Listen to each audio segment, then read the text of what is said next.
This is Orson Welles, speaking from London.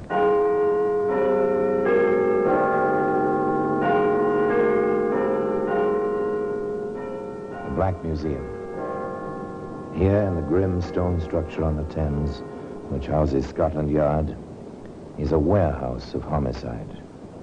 A warehouse where everyday objects, a phonograph record, a desk pad, a flashlight, all are touched by murder.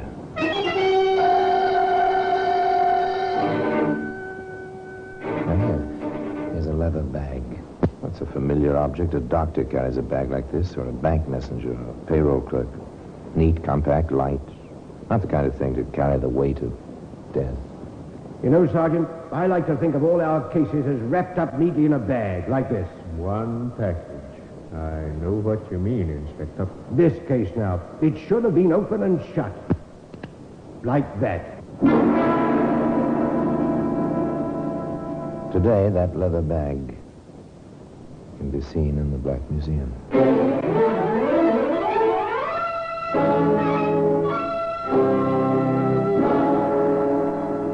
From the annals of the Criminal Investigation Department of the London Police, we bring you the dramatic stories of the crimes recorded by the objects in Scotland Yard's Gallery of Death, the Black Museum. In just a moment, you will hear The Black Museum, starring Orson Welles.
Now, The Black Museum, starring Orson Welles.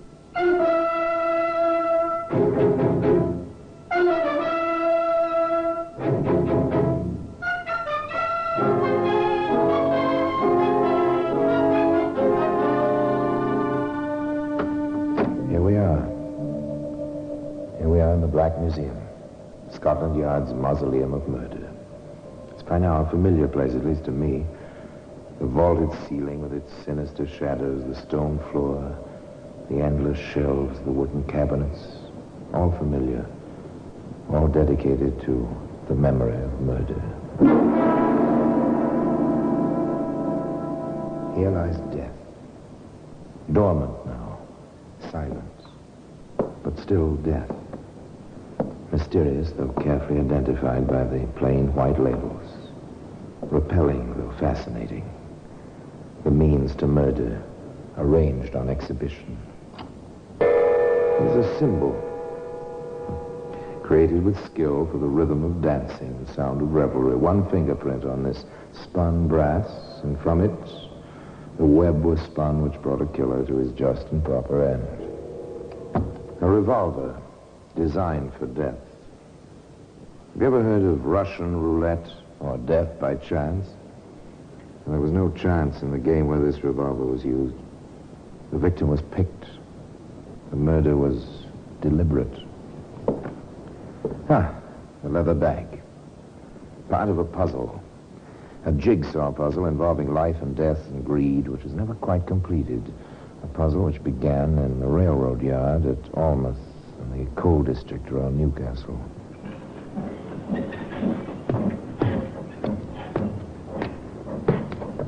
You'll get used to this way of doing things after a bit, Jimmy. Hey, I like the work, Bill. Yardman and all. Only I keep wondering where the trains come from and where they're going. You'll get over that, my boy. When you're coupled and uncoupled as many cars as I have, it'll be just routine. Train comes into the yard, like this one. climb aboard, check the carriages, each compartment like we're doing now, then break it up, reassemble, have it on its way again. Here now. What's all this? Looks like paint to me. Somebody spilled something on the carpet. Left whatever it is under the seat here. Yeah. Ain't that pretty? Have a look, Jimmy. It's a man. Dead. I seen enough dead uns in the war to know about that. This is for the police. Murdered. Sure enough. His hat's here. Don't touch anything. This is for the police, like I said. The elder yardsman left his helper on guard and found his way to the nearest call box. Shortly after, uniformed constables took over, and within minutes, Inspector Hunt and Sergeant Lewis were on the spot. Broken spectacles, Inspector, and the man's hat. Name, Warren King on the band. Any other identification? Passed to the premises of the Bannister Colliery, Work for the mine company. and a return ticket to Newcastle. Yes, you won't be needing that with 5 bullet holes in his head. Well, nothing else here, but we'd better broadcast the information we have on him. Someone on the train may have seen him with someone else. Usual routine, The Sergeant. steady, inexorable routine of the police. Notify the employer, the next of kin. Advise the newspapers and the BBC. Request information. It was on the 9 o'clock news broadcast, Inspector, and I have a bit of information which may be of value. Oh, what is it, Mr. Olney? I saw King with another man in the station at Newcastle yesterday morning. You're certain it was Warren King? I've known him for years. Not well, but well enough to have seen him socially occasionally. I saw him with his little leather bag just as we went through the gate for the Almouth train. Leather bag? Why, yes, Friday's payday at the Bannister mine. King was payroll clerk. He always drew the cash to pay off the men and took it down to Almouth himself. Oh, and the man with him. Did you get a good look? No one I knew, but I did have a good look at him. On the tall side. Brown suit, blondish hair, quite well built. I should judge he was about 35 years old, weighs about 180 pounds. You got that description taken down, Sergeant? Yes, sir. Good. We'll have an all-station alarm on him and broadcast the description. It can't hurt at this stage of the game. Mr. Olney, would you... Another step in the routine, another broadcast description. Wanted for questioning concerning the shooting on the Newcastle Almouth local. And now, of course, the rumors came in. I saw him. On a bus it was. The exact description, even the brown suit. And he looked guilty, if you ask me.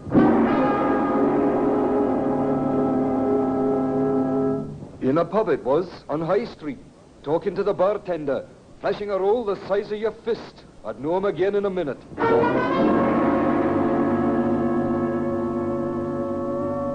He was sitting across from me on the train, right in the same compartment. Me in the same compartment, that close to a murderer.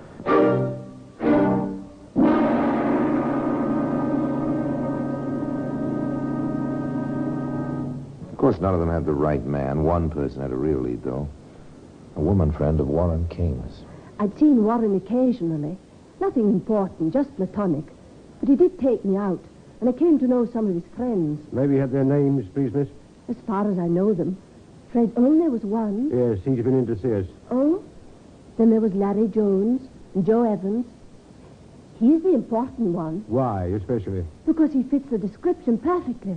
Snappy dresser. Played the ponies, too, I think. Oh, did he? Yes, he offered to put down £1 or 2 for me occasionally. Then you have his address? Yes, I have.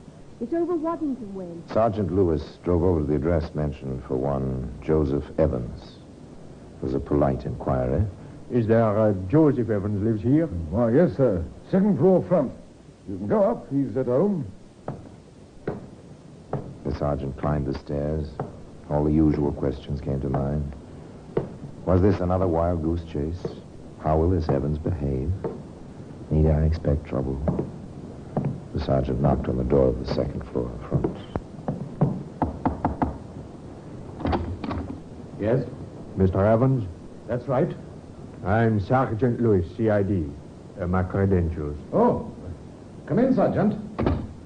I must say I've been expecting someone from your division. Oh, sit down. Thank you. Now, what can I do for you? It's about Warren King, isn't it? As a matter of fact, it Oh, is. it was rather a shock reading about him in the paper, then all the wireless broadcasts. You see, I was on that same train. Spoke with him on the platform, as a matter of fact. Run into him as we both put on. Rather a disarming fellow, this Evans. Eager to discuss the whole case, but none too helpful, however, as Sergeant Lewis reported. The man fits the description we broadcast, Inspector. He states, here, he put it down in writing. We talked briefly, Warren and I, then he went on to the first car while I stayed at the rear of the train.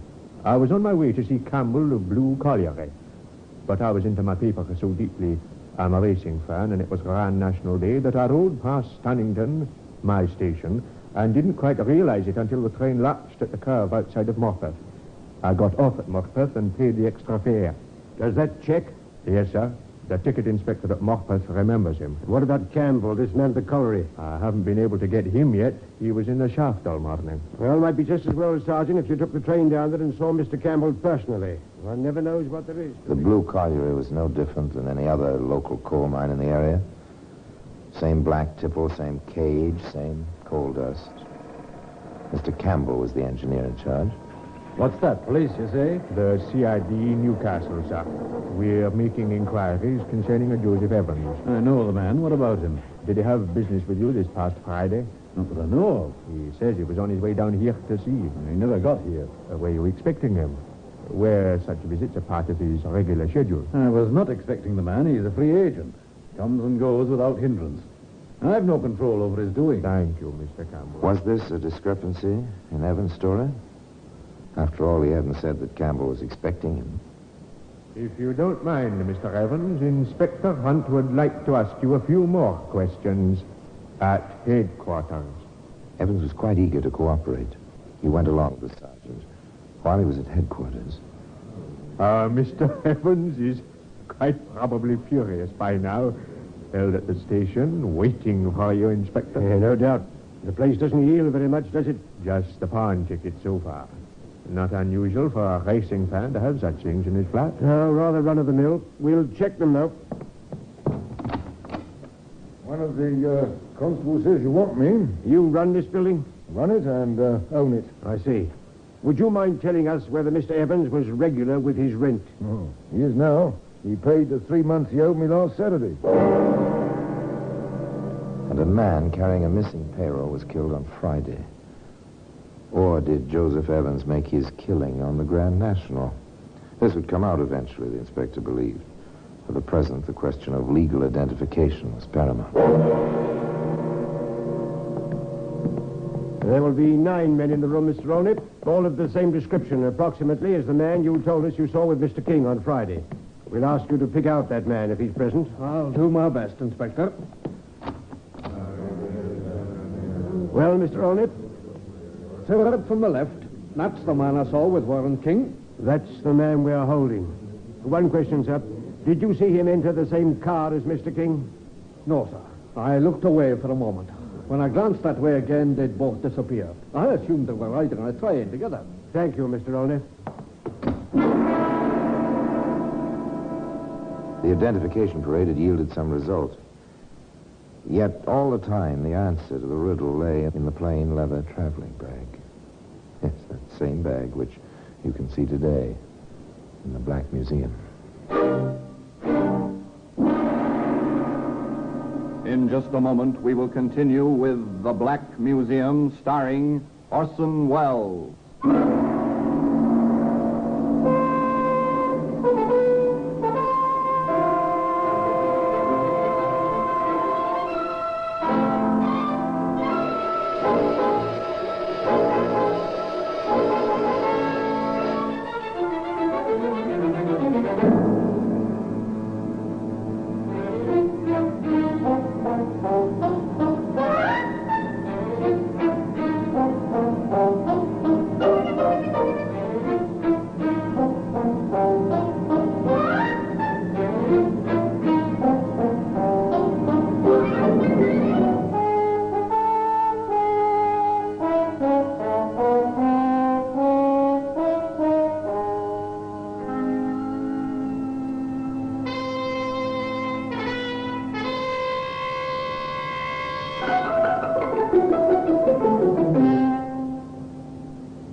And now we continue with The Black Museum, starring Orson Welles.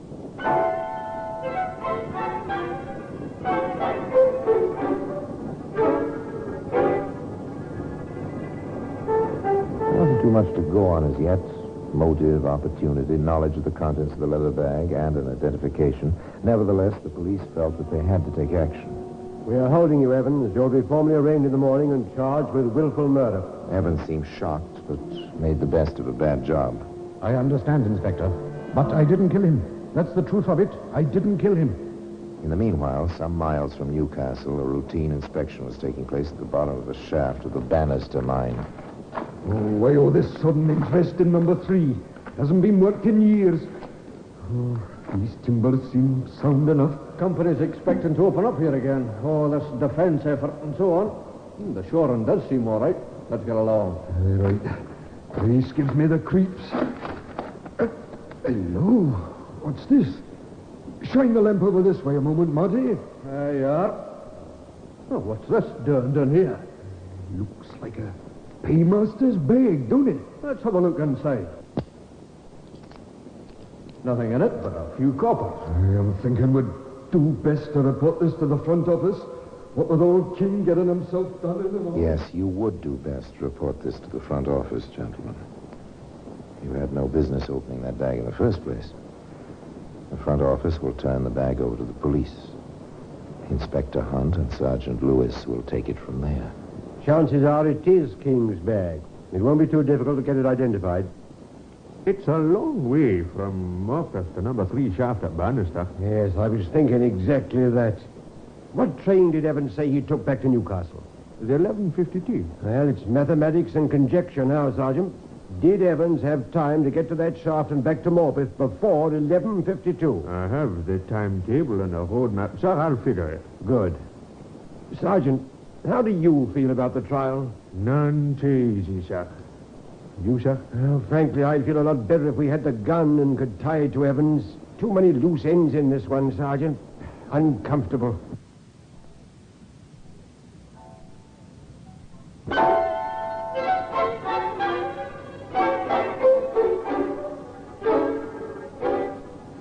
Joseph Evans was none too comfortable himself, nor was his defending counsel. They had the usual conferences in the lawyer's room of the prison where Evans was held, pending the trial. All right, man. You've admitted you spoke with King on the station platform. What then? Well, he went on about his business. Said something about the forward part of the train being closer to his exit gate at Olmouth. I went to the rear. For the same reason. The exit is at the rear at Stannington. But you didn't get off at Stannington. I told the police I missed the station. I was studying the racing form for the Grand National. I had a bet to make. Did you? I did. And I won. Worse luck. Then that's how you paid your back rent. Exactly. And not even a bookie stub to prove it. Once gambling has paid off in reverse. You win and you're in trouble. Can you find your bookie? No, he's disappeared. No trace. It's flimsy. But it would clean up part of what the Crown will claim was the motive. Look here, can't you possibly remember anyone who was in your compartment with you? I wish I could. I was in first. Sat at the window, facing forward. Lost myself in the paper. I noticed no one. Too bad no one noticed you. You haven't even a description? Nothing. Everyone was noticing me, not the other way round. King must have ridden alone with his murderer. No one seems to know anything about him or his trip, except that he was killed between Newcastle and Almouth. You worked for colliery too, didn't you? That's right. Then you knew that the wages are paid every second Friday. Of course. That's going to be hard to beat. It's not good. Your Mr. Campbell says he had no idea you were coming down. I was. That's the truth. You'd been there to see him before? Several times. Always on Fridays? If that was so, it'd help. I would like to say that. I can't. Campbell wouldn't bear me out. Oh, well, we'll keep at it. Looks like our only hope is someone who remembers seeing you in that last car. As I say, we'll keep at it. It was a strange case. Everyone, prosecution as well as defense, seemed to be groping in the dark, making use of intangibles. People were observant, people were blind, people volunteered information, others stayed away, or didn't realize they were part of the evidence. The Crown built a fairly strong, circumstantial case. I was present when identified. There is no question he was on that train that Friday morning. He could have made it to the number 3 shaft, tossed the bag down, and made the 11:52 at Macbeth. I tried it myself one morning. I managed it walking. The next day, I tried it from Stannington. It was impossible from there. Yes, sir. They knew each other, Mr. King and Mr. Evans. They all went on dates together 3 or 4 times. I can't imagine them meeting and not riding together on the same train. He's certainly having money trouble. I had no rent from him for 3 months. And all at once, he paid his due and a month in advance. The Saturday after this here murder. It added up. Evans was there. The timing seemed to fit the evidence. The 2 men were friendly. Evans had plenty of motive for a payroll robbery. He took the stand in his own defense. Then the truth, as you know it, and remember you're under oath, Mr. Evans, is that you did not ride with the deceased, and you did not either rob or kill him.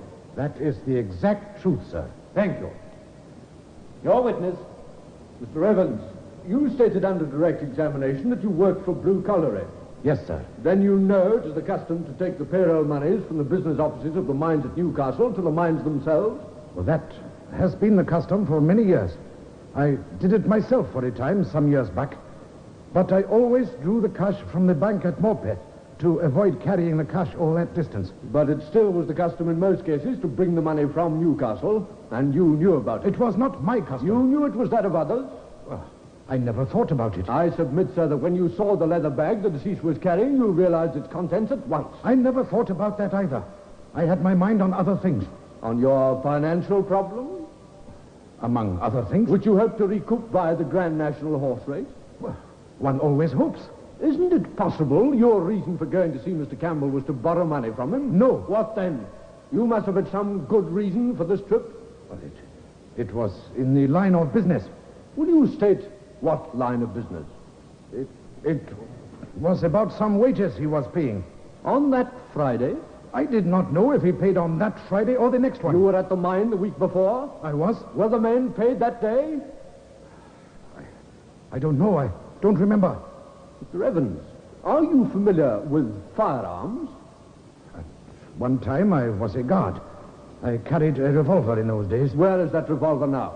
I don't know. Did you lose it? Or sell it? Or throw it away?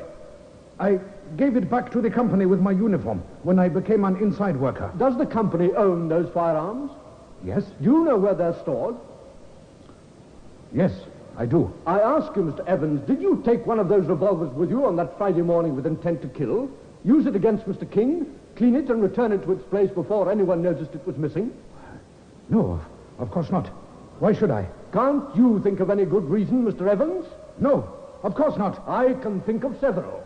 Your financial problems, your intent to kill, even perhaps jealousy over Mr. King's attention to your mutual lady friend. That is not so. There was nothing. 5 bullets were pumped into Mr. King's head. 1 would have been sufficient. This suggests the additional motive of revenge. Well, Mr. Evans?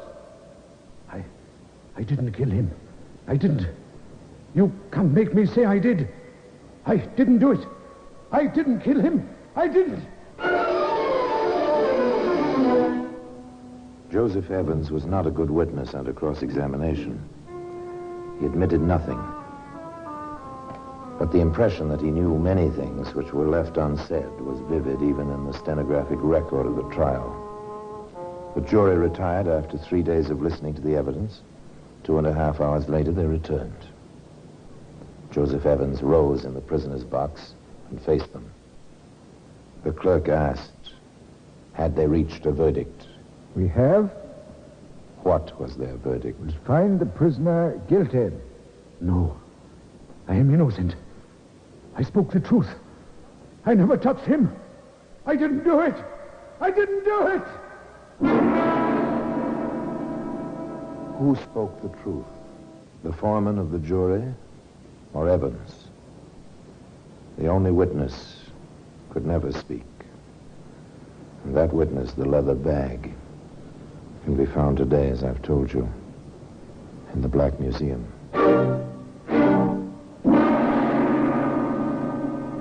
Orson Welles will be back with you in just a moment.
Now here in person is Orson Welles.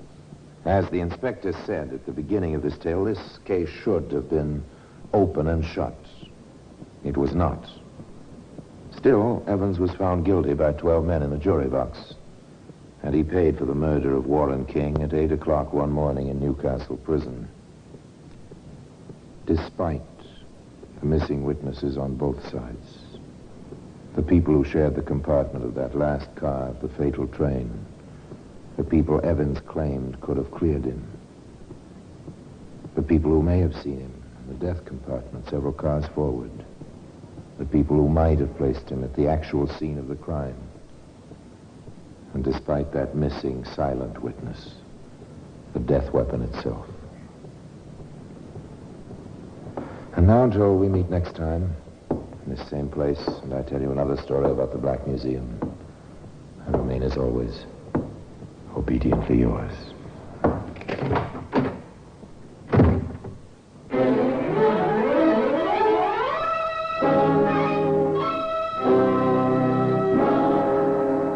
The Black Museum, starring Orson Welles, is presented by arrangement with Metro-Goldwyn-Mayer Radio Attractions.